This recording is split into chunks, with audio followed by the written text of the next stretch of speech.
সামনে ঈদ মিদ আয় পড়ছে বুঝছস, বড় বড় ধান্দা বান্দা তো করো, কিছু করা লাগবো, পোলা মানে মার্কেটিং তো করে দেওয়া লাগবো, কিস্তি মিস্তির জ্বালাও আছে। তো দেখ একটা ধান্দা বান্দা পাই কিনা, একটা মোল্লা পাইলে আজকে একটা বড় কাম টাম দেবো। দেখ তো লয় আর লয়, যা যা যা আর ধরে লয় দি, ওর কাছে কিছু পাইনি। যা যা যা যা ধরে লয়, একদম গেডিটা ধরে লয় আবি।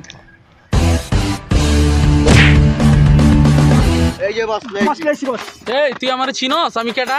না ভাই। অত্র কেরানীগঞ্জের ভিতরে এক নামে চিনে আক্তার ডাকু। ভাই ভাই আমার মাফ করে দেন ভাই। এই দাঁড়া, মাপটা আমি পাল্লা লয়ে বহি নাই, ওই আরে চেক করার কি আছে, আর ভিতরে আইঙ্গা যা আছে সব চেক করবি। ভাই আমার কিছু কিচ্ছু নাই ভাই। ভাই আমার ছেড়ে দেন ভাই। দেই দাঁড়া বেটা, দেই এদিকে দেই। ভাই কিচ্ছু নাই ভাই। কি বালের মক্কেল লয়ে এলি, ফকিন্নি মক্কেল জান থেকে যা বেটা।